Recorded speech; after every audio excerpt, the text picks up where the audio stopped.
Media massa merupakan elemen penting dalam masyarakat.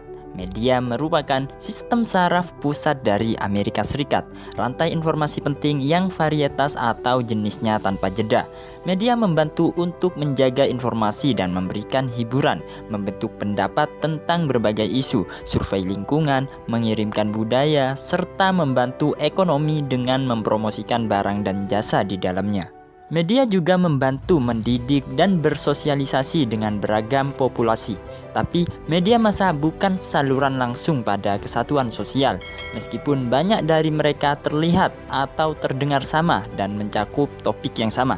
Seiring dengan perkembangan era globalisasi, media massa mempunyai peran yang sangat strategis dalam suatu negara, termasuk di Indonesia. Teknologi, informasi, dan komunikasi telah mengarahkan masyarakat untuk selalu membutuhkan informasi tentang segala hal di dalam kehidupannya. Itu benar. Hal ini ditunjukkan dengan meningkatnya penggunaan alat-alat komunikasi yang berfungsi untuk mengakses berbagai informasi. Dengan kecanggihan teknologi, sebuah handphone dan iPhone mempunyai berbagai fasilitas yang terkoneksi dengan internet. Meskipun secara idealnya media massa adalah bersifat massa dan bisa dikonsumsi ataupun diakses oleh siapapun, namun pada kenyataannya tidak semua masyarakat dapat mengaksesnya. Ada banyak alasan untuk itu. Salah satunya yaitu karena keterbatasan sarana dan biaya untuk mengaksesnya. Ada yang mengatakan bahwa terdapat 4 fungsi dari sosial media massa. Ada social surveillance, ada social correlation, socialization, dan entertainment. Pada social surveillance, media massa termasuk media televisi akan senantiasa merujuk pada upaya penyebaran informasi dan interpretasi subjektif mungkin mengenai peristiwa yang terjadi, dengan maksud agar dapat dilakukan kontrol sosial sehingga tidak terjadi hal-hal yang tidak diinginkan dalam lingkungan masyarakat bersangkutan.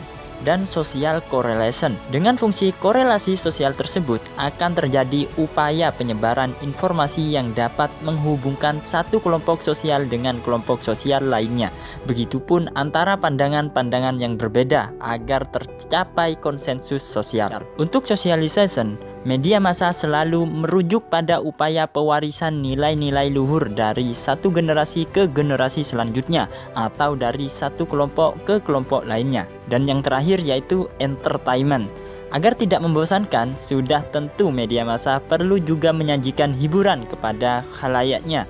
Hanya saja, fungsi hiburan ini sudah terlalu dominan mewarnai siaran televisi kita, sehingga ketiga fungsi lainnya seolah telah terlupakan. Untuk itu, fungsi hiburan haruslah ditata agar seimbang dengan 3 fungsi lainnya.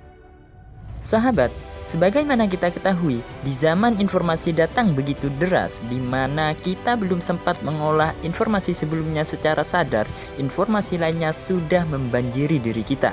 Lewat internet dan media massa, kita mendapat hantaman-hantaman informasi dari seluruh pelosok negeri yang dihadirkan setiap saat sehingga membuat kita mabuk informasi. Dalam keadaan teler begitu, kesadaran sangatlah mahal. Dan kesadaranlah yang bisa menjawab apakah kita hidup karena ikhlas atau karena nafsu. Lebih lagi, lewat kesadaranlah petunjuk hidup ikhlas dapat dibumikan menjadi keterampilan. Karena tanpa kesadaran yang cukup, segala pengetahuan yang kita miliki menjadi teori semu atau penghias kepala semata. Kesadaran adalah aset manusia yang sangat penting, tapi seringkali kalah promosi dengan kepintaran. Dalam era globalisasi seperti saat ini, semakin terasa betapa kita memerlukan orang yang kuat kesadarannya lebih banyak daripada orang yang sekedar banyak pengetahuannya atau pintar.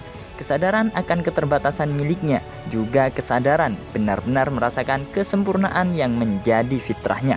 Keikhlasan tidak dapat dibangun dengan kepintaran yang secara sengaja telah mengalami peningkatan melalui sekolah.